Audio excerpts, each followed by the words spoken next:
Assalamualaikum warahmatullahi wabarakatuh. Perkenalkan, nama saya Stabita Firdausi.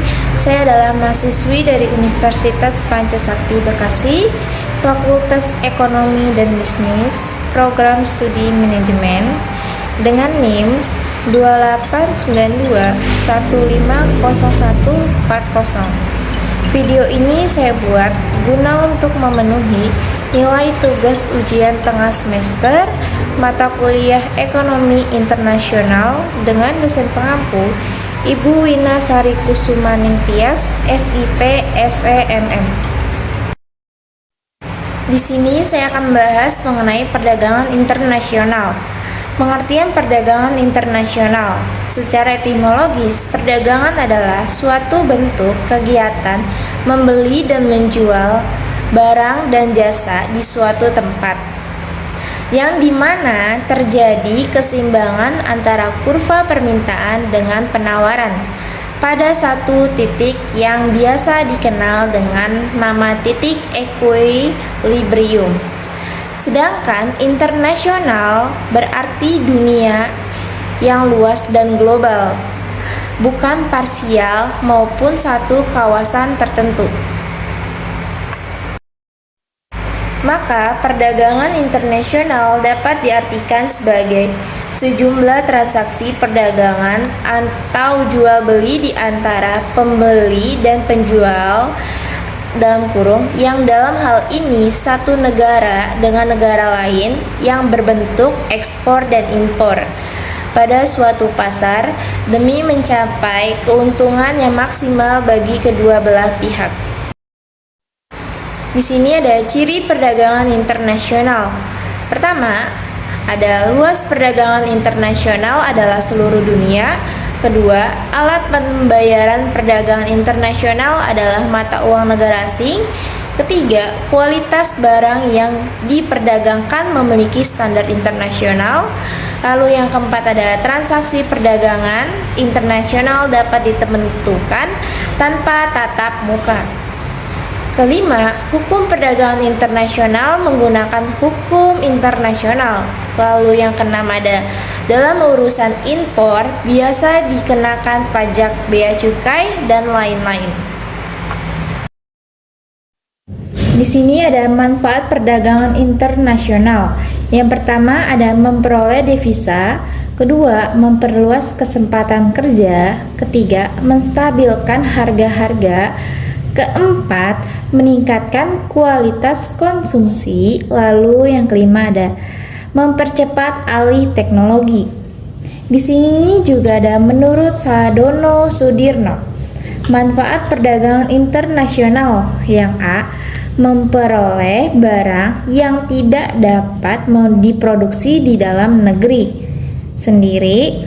Lalu yang B, memperoleh keuntungan dari spesialisasi. Lalu yang C, memperluas pasar dan menambah keuntungan. Lalu yang D ada transfer teknologi modern. Berikut dampak negatif perdagangan internasional. Yang pertama ada adanya ketergantungan suatu negara terhadap negara lain. Yang kedua, adanya persaingan yang tidak sehat dalam perdagangan internasional. Yang ketiga, banyak industri kecil yang kurang mampu bersaing jadi gulung tikar.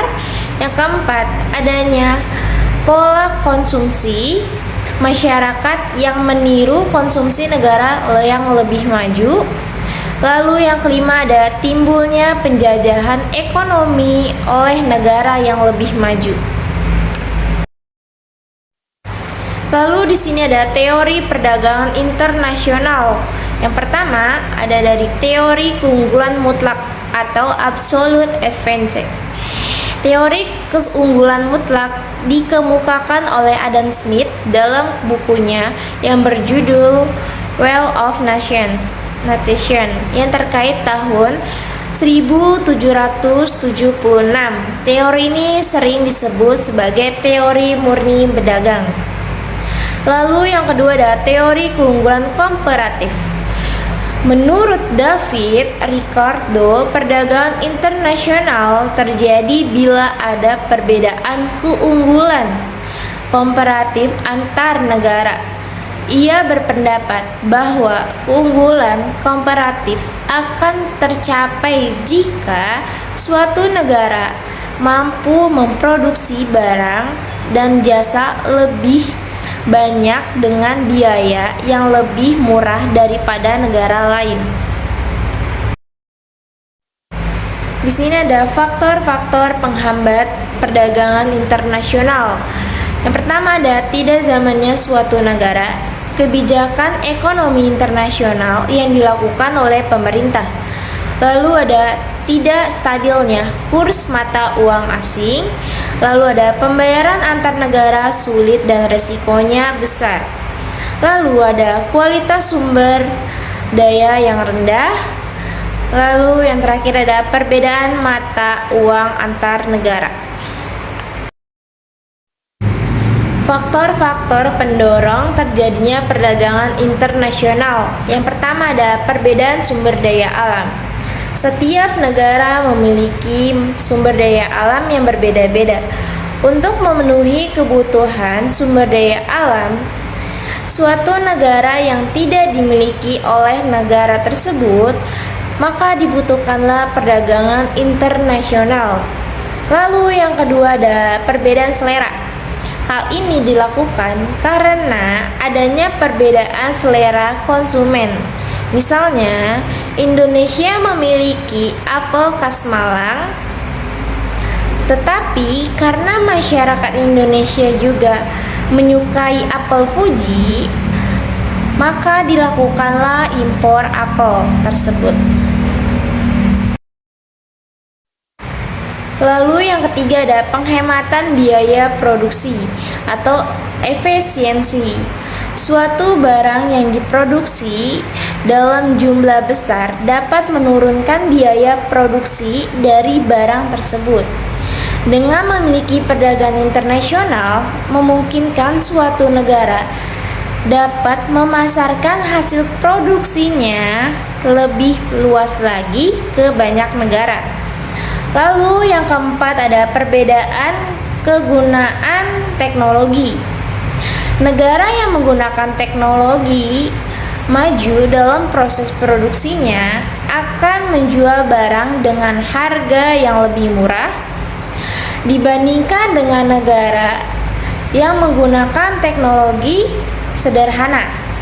Contohnya, Jepang mengekspor mobil ke Indonesia dengan harga yang lebih murah daripada jika Indonesia memproduksi mobil sendiri. Kebijakan perdagangan internasional. Kebijakan perdagangan internasional mencakup segala tindakan atau kebijakan ekonomi pemerintah untuk mempengaruhi arah, komposisi, serta bentuk kegiatan ekspor atau impor barang dan jasa yang tercatat dalam neraca perdagangan internasional. Lalu di sini juga ada beberapa tujuan kebijakan ekonomi internasional. Pertama, untuk menghindarkan dari pengaruh-pengaruh negara lain, terutama pengaruh ekonomi. Lalu yang kedua ada untuk meningkatkan kesejahteraan rakyat. Lalu ketiga ada untuk melindungi industri dalam negeri. Keempat ada untuk mencapai keseimbangan neraca pembayaran. Di bawah ini akan diuraikan berbagai kebijakan perdagangan internasional. Beberapa di antaranya sudah tidak diperkenankan lagi karena melanggar prinsip perdagangan bebas dunia. Pertama ada kebijakan tarif. Tarif merupakan pembebanan pajak atau custom duties terhadap barang-barang yang melewati batas suatu negara. Pembebanan tarif pada suatu komoditas akan berpengaruh pada pembentukan harga, komoditas tersebut di negara tujuan.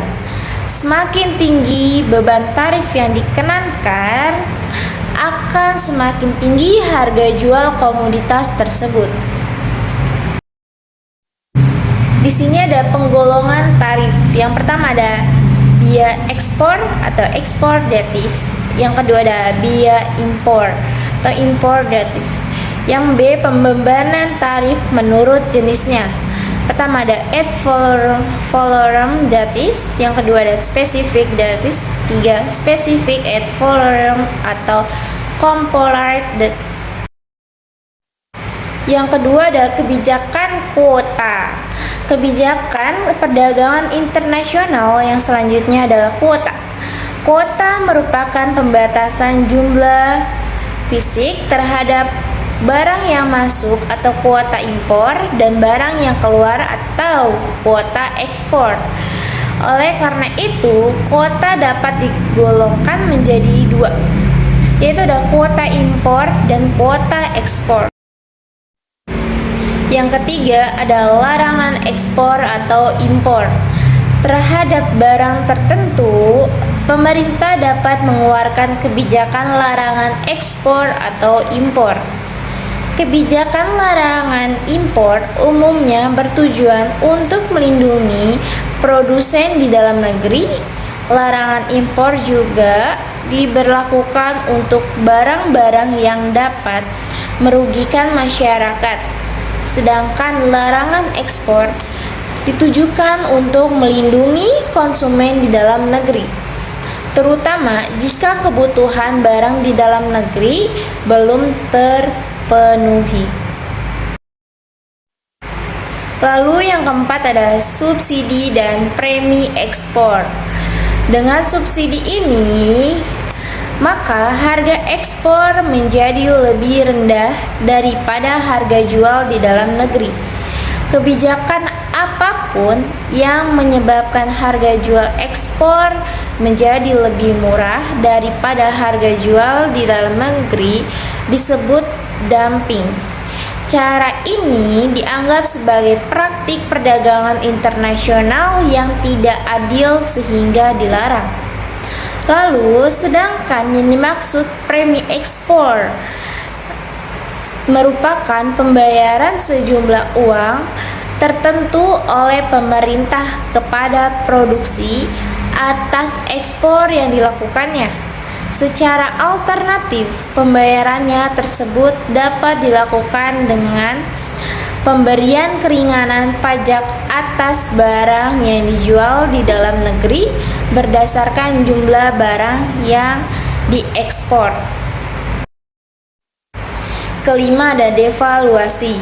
Devaluasi terjadi jika nilai tukar atau kurs mata uang nasional secara resmi diturunkan terhadap valuta lain atau harga valuta asing dinaikkan.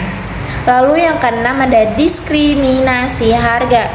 Kebijakan diskriminasi harga adalah penetapan harga yang berbeda antara satu negara dengan negara lain. Dalam perdagangan internasional, hal ini dilakukan melalui pengenalan biaya masuk, impor, gratis atau yang berbeda.